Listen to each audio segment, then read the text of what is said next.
yang diusung PDIP nyungsep. Jadi kalian mau ngomong apa saja tentang Jokowi itu nggak ngefek. Kayaknya waktu udah selesai gitu, lupa bahwa dia udah selesai juga gitu. Masih tetap merasa bahwa dia paling hebat. Akhirnya frustrasi, stres, marah sama orang. Saya kalah kelas. Kami kalah kelas. Jadi komandan tempur mereka kelas A. Mbak Mega sendiri aja yang pidato, yang bicara, semua harus mendengarkan. Yang saya miris itu melihatnya adalah jadi celotehan keburukan ini terus dilontarkan setiap hari. Dia berkontemplasi, bicara dengan arwah Bung Karno gitu loh. Jadi itu dipercayai dari elit-elit PDIP, percaya banget gitu loh. Memilih presiden adalah pilihan besar. Tapi begitu presiden terpilih, kita lebih percaya sama Rocky Gerung yang tidak ada yang milih sama sekali. Halo teman-teman perspektifku, wah gimana nih kabar kalian? Semoga baik-baik saja ya dan semoga selalu diberikan kesehatan. Seperti biasanya kalau barengan sama aku di sini, aku ingin mengajak kalian untuk mencari info-info menarik apa hari ini yang cocok banget buat dikulik.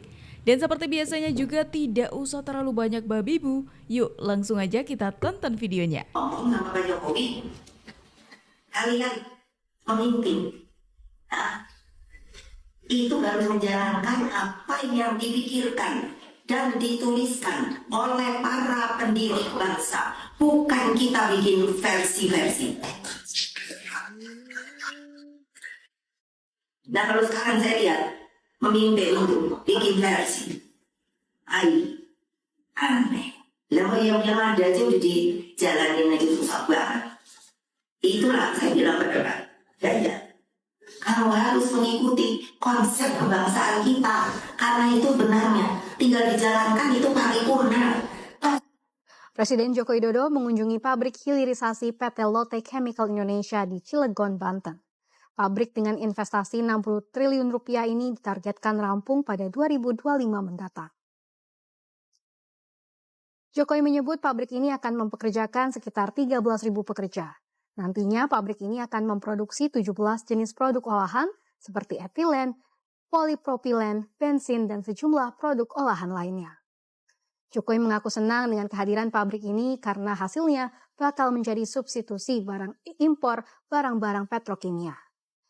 Jokowi merinci 70% hilirisasi di Lotte Chemical bakal dipakai untuk kebutuhan lokal dan 30% sisanya buat ekspor. Jokowi menyebut pembangunan progres di pabrik tersebut kini sudah 73%. Jadi mulai tahun 2020 dan akan selesai nanti di 2025. Progresnya sudah sangat bagus, sudah selesai 73% dan menyangkut investasi yang sangat besar, kira-kira 60-an triliun, 3,9 billion US dollar, 60 triliun. Dan yang bekerja di sini sekarang juga sangat banyak, 13.000 pekerja.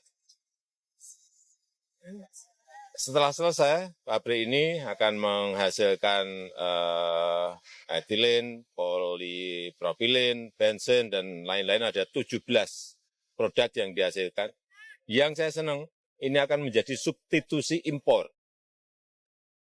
70% untuk lokal dan 30% untuk ekspor. Dua-duanya baik, karena yang dipakai untuk di dalam negeri itu menjadi substitusi dari barang-barang impor petrokimia yang kita lakukan. Semuanya baik. Saya kira industri-industri seperti ini yang kita butuhkan.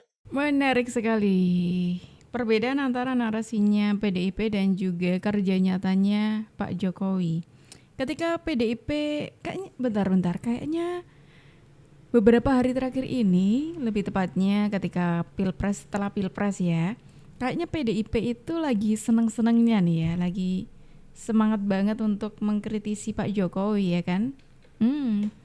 Sebenarnya mengkritisi pemerintah sih, cuma kayaknya lebih ke Pak Jokowi gak sih? Itu kayak jadi pancingan gak sih untuk biar ada bahan lah ya untuk mengkritisi Pak Jokowi. Apakah seperti itu ya? Apakah itu cuma perasaanku aja atau kalian juga merasakan hal yang sama nih kayak yang aku rasain?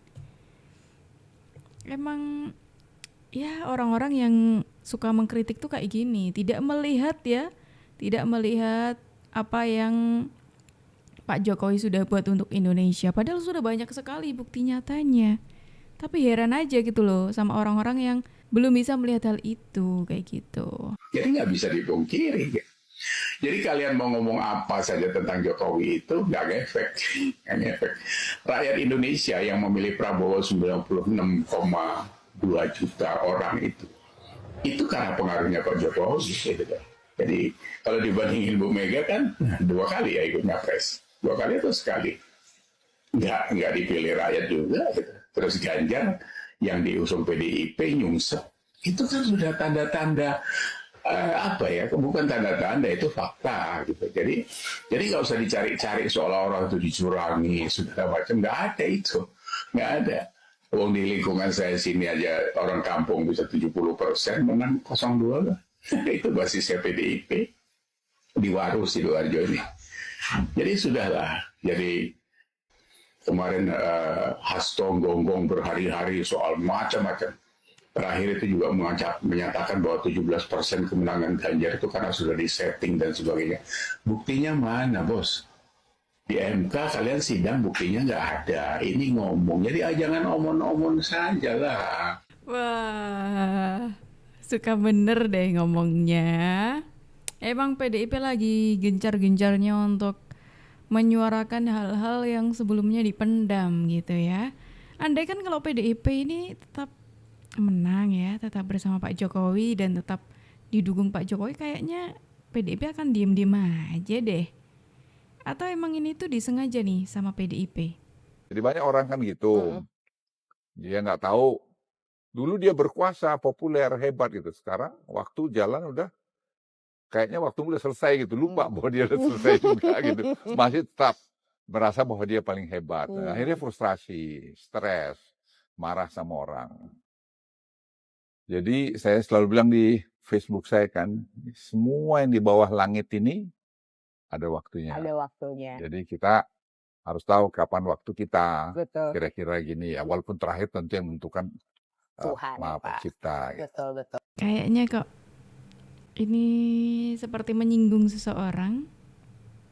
Ya sudah ada di video sih. Fotonya udah nampak sekali di video ya. Kalau menurutku sih beliau ini yang disinggung ya.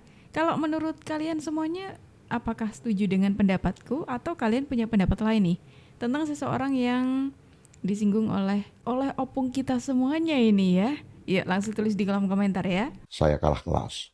Kami kalah kelas. Jadi komandan tempur mereka kelas A. Jadi Berarti semua Bapak mengatakan bahwa kalahnya Ganjar bukan karena kecurangan? enggak lah, Pak. Emang kalah aja gitu? Kalah, Pak. Bahwa penyebab kekalahannya apa aku udah tahu. Siapa kira-kira ahli strategnya saya juga tahu. Dan punya sniper. Siapa, Pak? Waduh, Pak. Kita sudah sama-sama paham. Nah ini agak berbeda nih. Dari sekian banyak orang PDIP ya, yang aku respect ke orang-orang itu ada 2 orang. Yang pertama itu Mbak Puan, Ibu Puan Maharani, dan yang kedua itu Pak Bambang Pacul. Nah, beliau ini. Kenapa 2 orang ini? Yang pertama Bu Puan itu cara penyampaiannya menurutku beliau ini sangat dewasa sekali dalam berpolitik. Ketika ya semisalkan kita membenci gitulah ya. Kita membenci tapi beliau ini tetap santun ketika dimintai pendapat mengenai orang yang kita benci. Kayak gitu. Tetap tidak bukan menolak mentah-mentah dan tidak merendahkan orang yang kita benci juga. Kayak ya udah ikutin alur aja. Kayak kemarin-kemarin kan pernah ya contohnya soal Mas Kaisang kemarin kalau teman-teman ingat. Mas Kaisang yang Mas Kaisang yang mendapatkan survei tertinggi ya kan di Jawa Tengah. Terus kader PDI yang lain itu ya sudah tahu responnya seperti apa kan ya. Tapi respon berbeda itu justru disampaikan oleh Mbak Puan dan juga Pak Bambang Pacul kalau nggak salah ya waktu itu. Mbak Puan itu merespon Ya kita pertimbangkan seperti itu. Berbedalah dengan teman-teman PDI yang lainnya kayak gitu. Dan yang kedua itu Pak Bambang Pacul. Kenapa aku respect banget ke beliau ini? Karena beliau ini mengatakan apa adanya di lapangan gitu. Ya udah gitu loh, yang ada seperti ini ya aku menyampaikannya seperti ini. Kayak gitu. Dan menariknya dari video ini, Pak Bambang Pacul itu mengatakan kalau beliau itu mengakui kehebatannya Pak Jokowi dan beliau mengakui kalah dari Pak Jokowi. Sebenarnya nggak dijelaskan ini ya, nggak dijelaskan secara gamblang kalau orang yang disebut itu Pak Jokowi. Cuma firasatku, dugaanku itu arahnya tuh ke sana kayak gitu. Kalau menurut kalian bener kayak gitu nggak? Atau kalian punya pendapat lain? Yuk tulis di kolom komentar ya. Kalau ini nggak pernah ya gimana mau muncul? Ya kan? Jadi Mbak Mega sendiri aja yang pidato, yang bicara, semua harus mendengarkan. PDIP itu kembali, kalau menurut saya falsafah Jawa itu ya yang diterapkan ya manunggaling kaulo gusti gitu loh.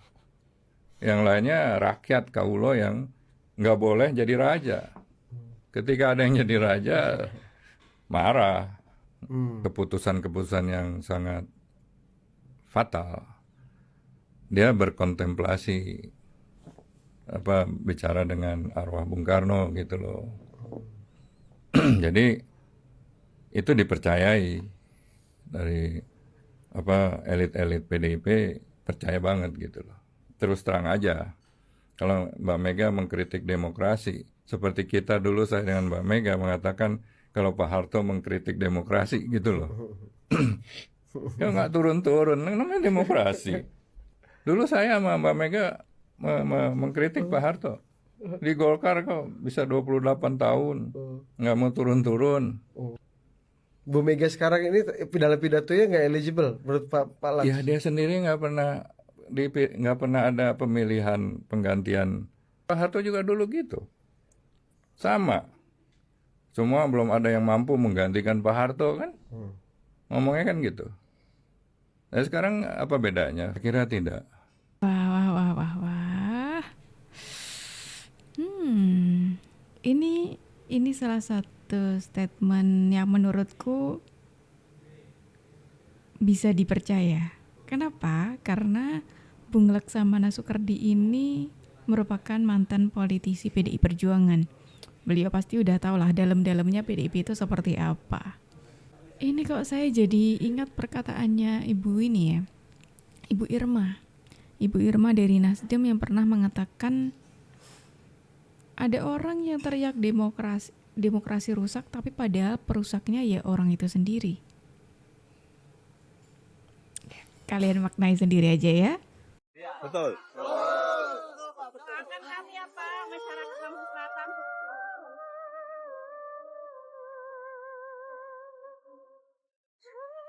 Pagi hari ini saya berada di Kecamatan Palas,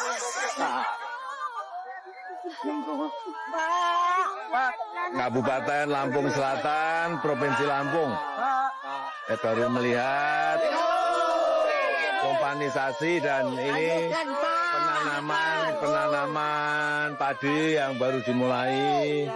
Ini para petani senang semuanya. Terima kasih semuanya Pak.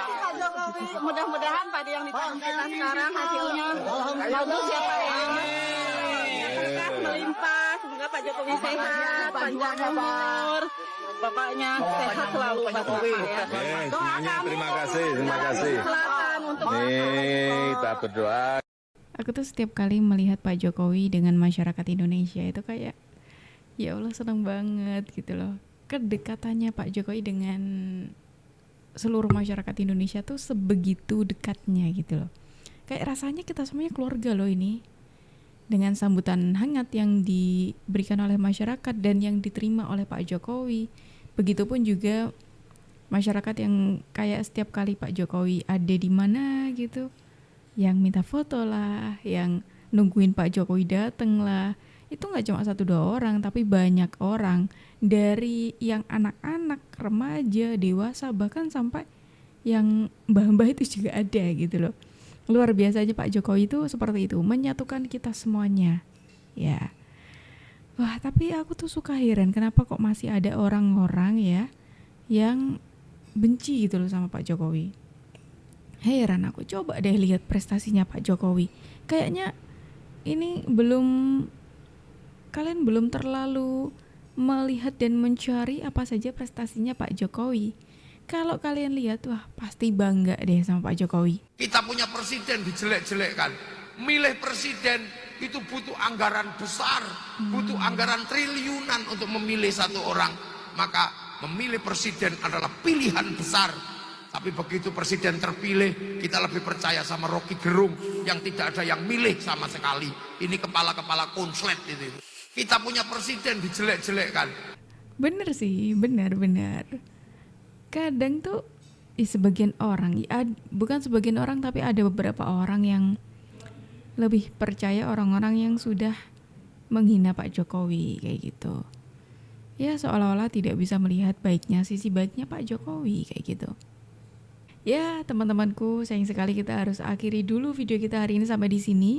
Video kita hari ini cukup menarik ya, menurutku. Ya semoga kalian juga merasakan hal itu juga. Tenang aja karena besok kita akan ketemu lagi dengan pembahasan dan topik hal yang baru yang pastinya lebih seru juga. Terima kasih untuk teman-temanku yang sudah menemani aku dari awal sampai akhir. Aku Jub pamit undur diri dulu, sampai jumpa dan terima kasih.